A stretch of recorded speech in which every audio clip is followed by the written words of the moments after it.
Well, I think you should start at a much higher level. Okay? We are in Davos at the World Economic Forum. And the Trump administration and myself, we are here to make a very clear point. Globalization has failed the West and the United States of America. It's a failed policy. It is what the WEF has stood for, which is export, offshore, far shore, find the cheapest labor in the world, and the world is a better place for it. The fact is, it has left America behind. It has left the American workers behind. As part of the international community, by listening such comments, it could raise a lot of questions. What message does it send to the international community? And what about this political and also this economic ambition under President Trump at this moment? Well, it seems like the Trump administration is playing the card, what we called my way or highway. How complicated is that today? And why do we believe that by using such a rhetoric, it's not going to be very helpful or supportive to the Trump administration when we look at the bigger picture? Well, ladies and gentlemen, it's my great honor to invite our distinguished speaker, who is the Dr. Vinícius De Freitas. Dr. Marcus is a visiting professor at the China Foreign Affairs University, and he's a senior fellow at the Policy Center for the New South. Well, Dr. Marcus, and welcome back to The Missing Piece. Good to talk to you, Will, as always. Again, Professor Marcus, it's such an honor to have you back on the show. I want to get started, again, according to the latest article that you wrote, it's, again, quite frankly, it's called My Way or the Highway. Let's get to this article right away. This is something that you wrote, and I found is pretty fascinating, and I want to read to you, and I want to get your further elaboration. This is what you wrote, and I quote, "The normalization of the idea that U.S. can coerce partners whenever it wishes to obtain political gains now forces Europe to make a historic choice, remain in a comfortable but dependent model, or accelerate the construction of a real strategic autonomy." Professor Marcus, from your perspective, how do we see the role of the U.S. today, especially after listening to the comments from the Secretary Lutnick and to the whole international community, and also the recent clash between the U.S. and the NATO allies? Let's start from there. What do you make of that? Well, I think that it reflects the moment and the belief of the people who are supporting Trump and the MAGA movement. It's an interesting thing because if you go back in time, you realize that the Americans were the ones that wanted globalization to take place. And they felt globalization was the trend that the world should pursue and should follow. Well, it turns out that with globalization, they actually were not the winners. The winner has been China. And there is a sense among some people that surround Trump that the Americans fought the Cold War, but China won it. And China won it because China has been able to derive the benefits of globalization. And it's not because China doesn't have merits for it. China really pursued and did its best to be the major globalizer in the world. So what you sense is that the Americans had felt, particularly the Trump administration, that they have lost this battle. And they have lost the battle of globalization. They have also lost the battle of green technology. So what you see is precisely the United States pushing back in these two areas. You see, Secretary Lutnick said, globalization is a bad thing, which is not. Globalization has been the best thing for the world over the last 2 decades. And so you see that fight, and you see, Trump going back with the oil economy and fossil fuels back on the list of things. So because they're losing, and that's the reality, because they're observing the decline, it's you have the feeling that they want to stop this bullet train that's moving very quickly, and they're not capable of being inside the train. So instead of trying to adapt and move forward and understand that things change, they're really trying to push and trying to break it down, or to stop this movement. And that's how the Americans are doing it. That's how the United States is behaving under this administration.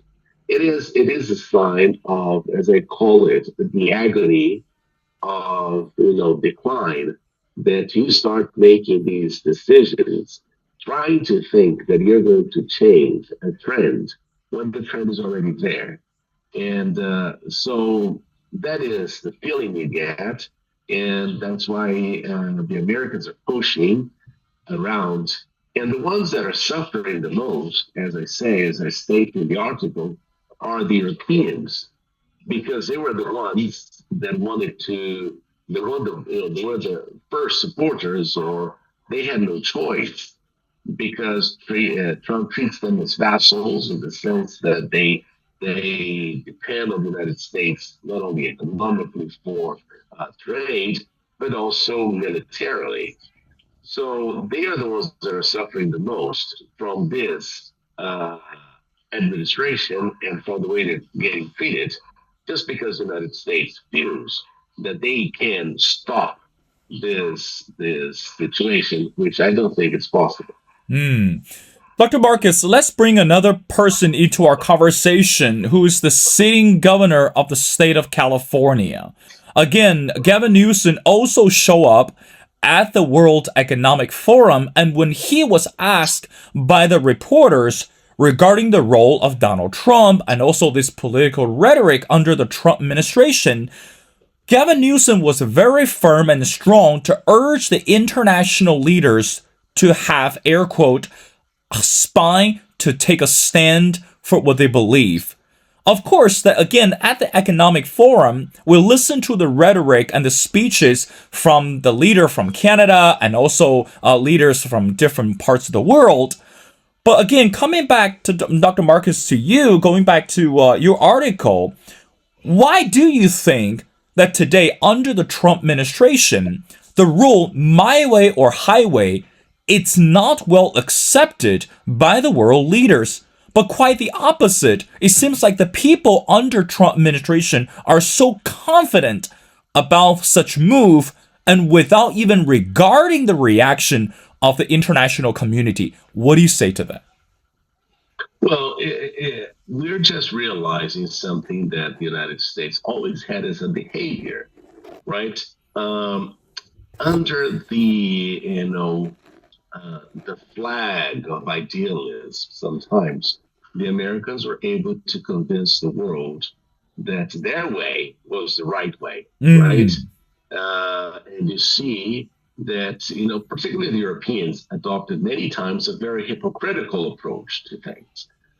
You see the genocide in Gaza and how the world reacted, and how the United States behaved, and how the Europeans supported. And you saw the reaction in Venezuela, how the Europeans supported an action that was completely illegal and against international law. It is important to reaffirm that I'm not defending Maduro. I understand the whole process. I lived in Venezuela for 2 years, and I saw the system degenerating and deteriorating. But you see, really nothing really happened after, he just kidnapped Maduro. But you saw that the Europeans, in a way, were supporting it. So what the Europeans have been trying to approach Trump in a way that they are always going to be very flexible to the things that he wants to impose. Really, that's what the governor said. You have to grow a spine when they're dealing with Trump. But if you see the messages that Trump showed, the exchanges that he had with Macron, or the Secretary General of NATO, or even the Secretary General of NATO called Trump Betty, really doesn't show that the Europeans have spine, right? and they are very dependent on the U.S. for the war in Ukraine, and they feel that they have to be very flexible, or basically to bend to the desires of the United States, and particularly Trump. And Trump understands that. And of course, you understand that he has two tools to deal with anything, right? He basically, usually say that we have to have a carrot and a stick, right? But Trump has no carrots in the sense that, he's not providing the world many things. He's trying to industrialize the U.S. through tariffs. He's trying to punish the world, uses tariffs. And then he goes to the ultimate menace, the ultimate threat, which is military power. And I think that two things have emboldened Trump a lot before the eyes of the international community. And you saw that in his speech, and he keeps repeating it all the time.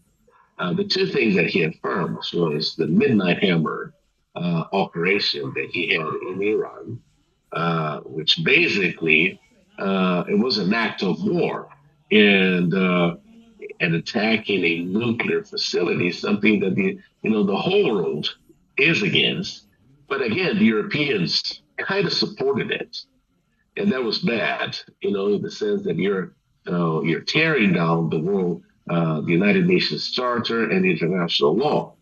And then he had the operation in Venezuela, which you see one of the allegations that Trump made, and that is something that remains to be studied, is that he affirms that they were able to implement that operation despite the military equipment that Venezuela had from China and Russia.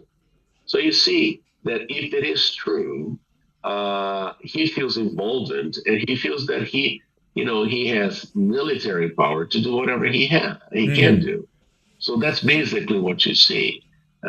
He feels emboldened. He has a sizable economy, and he is willing to do that as the stick all the time. No carrots, however.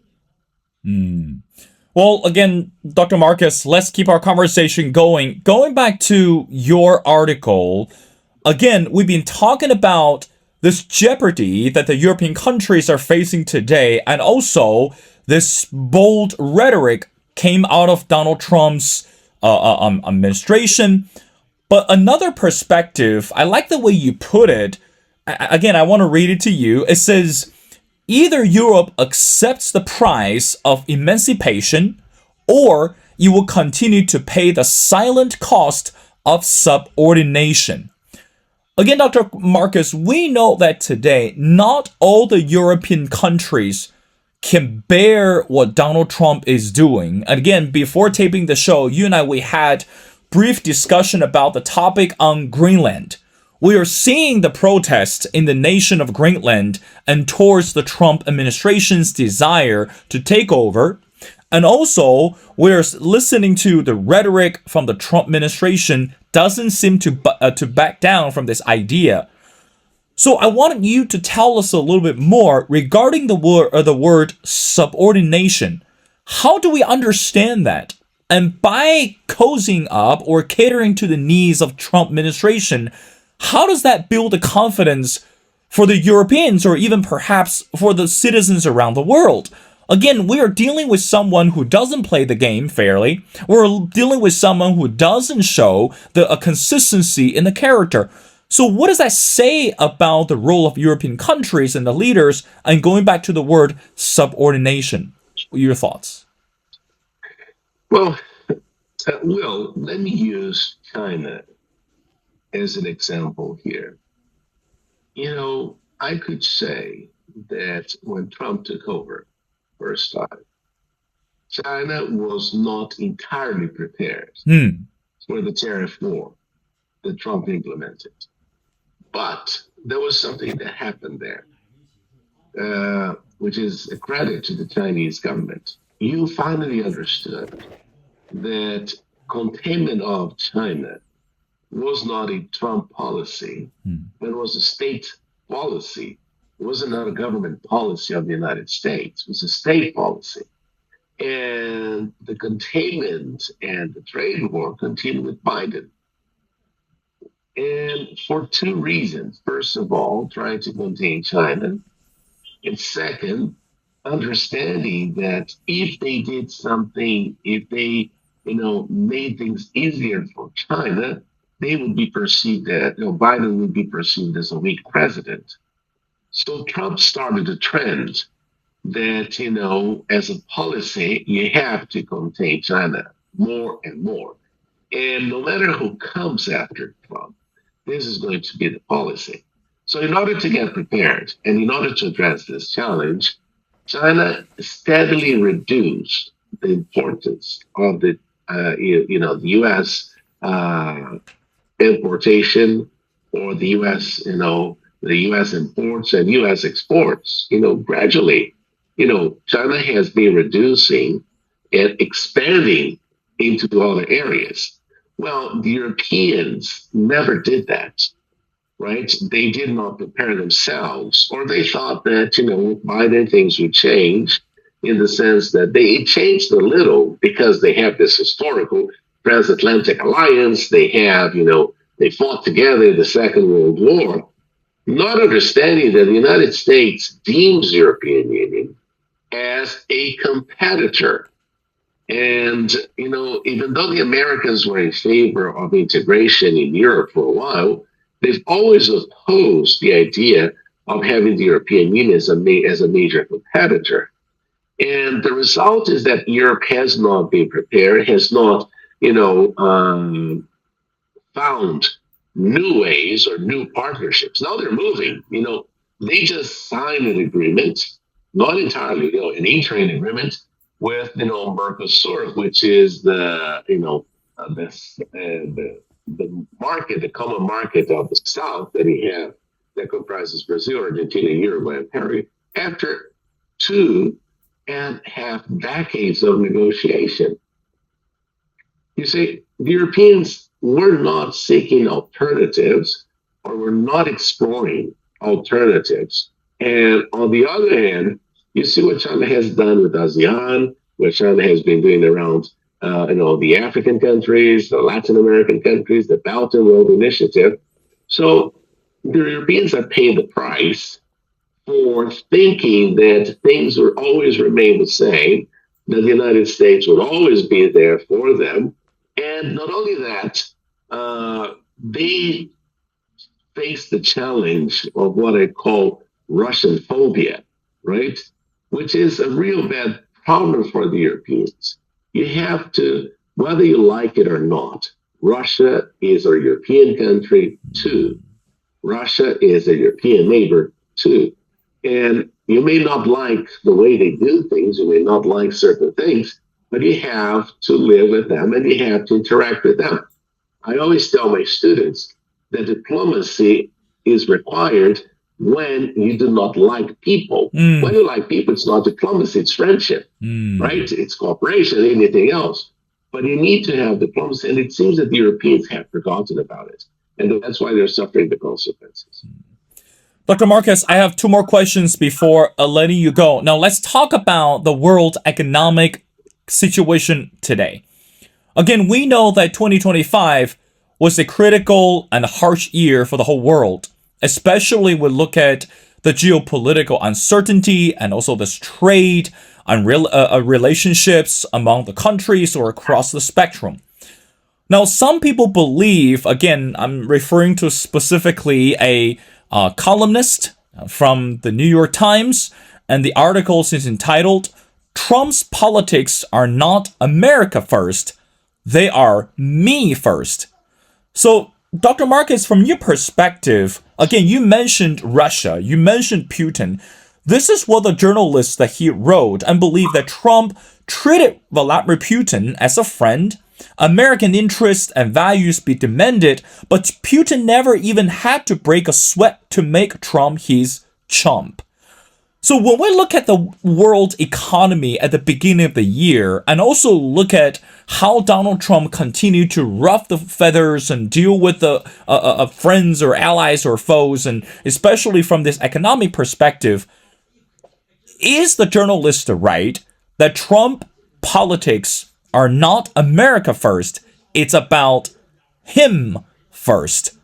What's your reaction to that? Well, I think that the Americans also, when it comes to Russia, when it comes to China, or anything else, they always look into these countries as opponents. And they're not trying to seek cooperation. They always face you as the enemy, and they always try to address these countries that they oppose as axis of evil. They use all these languages to build a negative image, the Democrats versus the autocrats, the Iron Curtain, you go on, right? They always use these adjectives to qualify and create a bad impression of the people that they compete against, right? And they really engage in a smear campaign against these countries, not trying to understand what's going on, right? And because the Americans have a sense that they need to be competing, and competing means that you have to smear your competition. And I think this is the wrong approach. This is not the diplomatic approach in that sense, right? If the Americans had respected what is agreed between James Baker and Gorbachev, we wouldn't have the Ukraine problem today. If the United States did not bother China so much with other issues, perhaps the cooperation between China and the United States would be in a much better relationship. And if the Europeans were not so afraid of making certain decisions, perhaps it would be in a better stand also with the world. So I think that when you look into this situation and this idea that many people try to revive of a Cold War 2.0, right? A new Cold War. I think it's a bad idea in the sense that, it's not going to lead us anywhere, in fact. So going back to your point, I think that, the more we look into the world economy, and if the U.S. pursues this isolationist idea of, putting themselves first, it's going to be bad for them in the long run because they're going to lose perhaps the possibility of engaging more in the world. And I do not think it's only Trump saying that America first or me first. I think that, Trump is right in ascertaining the need to have a relationship with Putin. He's not wrong. He's not wrong in trying to have a relationship with Chairman Kim in North Korea. This is called diplomacy. But the problem is that there are many people in Washington that have this Cold War mentality. They cannot understand that things evolve and that we're changing how the world behaves. Now, Trump understands this, but the problem is that he is a one-term president, and being a one-term president, he feels that he has to refound everything in the United States, and that's the challenge. Well, Dr. Marcus, I want to end our conversation by asking you the last question. Let's talk about another crucial piece. Again, you and I, we touch on briefly, is the NATO alliance. Again, we know that today, NATO continued to play a very crucial role as we continue to see the war in Ukraine and also see more conflict around the world. And of course, NATO not only that represents the unity of the countries, but also send a strong message to the foes that who purposefully challenge NATO. So Dr. Marcus, from your perspective, we know that China is not part of NATO. I mean, again, it would be crazy if someone can think that. But when we look at the presence of NATO, we look at the G7 power, and also we look at this economic interest and political growth in China. How do we balance that? So in other words, what role do you think that China can play as we continue to see the significance of NATO and also the G7 and also US? It's a key player, been dancing around or been dancing within those members and trying to be a good friend, but it's still facing some difficulties. So again, what do you see about that in China? Your final thoughts? Well, two things. First of all, I think NATO should be over since 1991, right? The purpose of the alliance was to go against Russia, the Soviet Union was no more. And because of this Russophobia that the Europeans have, they kept an organization that was not supposed to be there. Has no reason, right? And the Europeans should engage more with Russia. And it's an interesting thing. Why is NATO involved in Ukraine? Ukraine is not a part of NATO as far as I know. So it's an interesting thing, Will, that at the end of the day, you have Russia fighting NATO with the support of the United States. This is a very weird situation.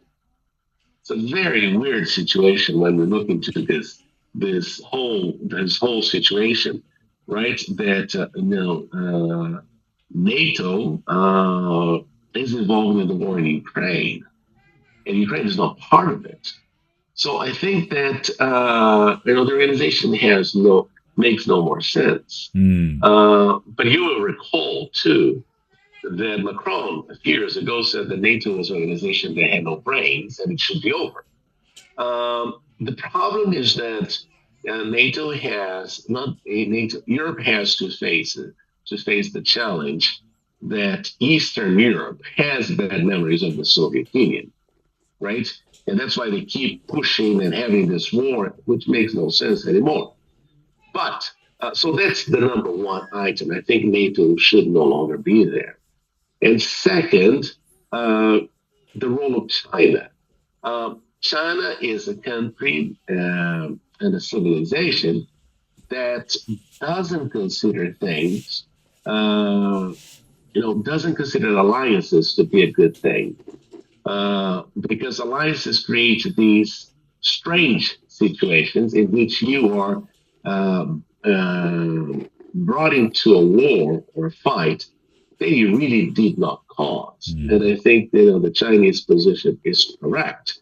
And second, China has raised economically in a very peaceful way, which is a very good sign to the world to teach that we can grow more in a peaceful way than in a war. So I think this is a very important message that China conveys. Many people ask me, so why don't the Chinese put an aircraft carrier in Gaza or in Venezuela? I said, because the Chinese do not want to create a second world war. The Chinese are very wise by taking certain positions because, the possibility of Ukraine becoming a nuclear war is very, very possible. Right? So China doesn't want to create that kind of situation. And I think that Chinese behavior, in a way, is the most diplomatic way. It's the one that approaches this issue with, wisdom and understanding that any bad movement could create a huge problem. So I think that there is a role. The world is looking into China, how it behaves. Many people are not going to understand. Sometimes the Chinese take, a long-term perspective. But I think this is the correct way if you want to keep the world peaceful and safe. And the policies that we have being implemented by the West over the last, 70 years have not really guaranteed that we are going to remain stable, safe, and secure in the long term. Well, again, ladies and gentlemen, such an honor to speak to Dr. Marcus De Freitas. Again, Dr. Marcus, it's a visiting professor at the China Foreign Affairs University, and he's a senior fellow at the Policy Center for the New South. I strongly encourage everyone go online to check out this amazing article, My Way or the Highway. Well, again, Dr. Marcus, thank you so much for your time. It's been a pleasure. We'd love to have you back on the show as we continue to pay closer attention to the international affairs. So thank you so much for doing this.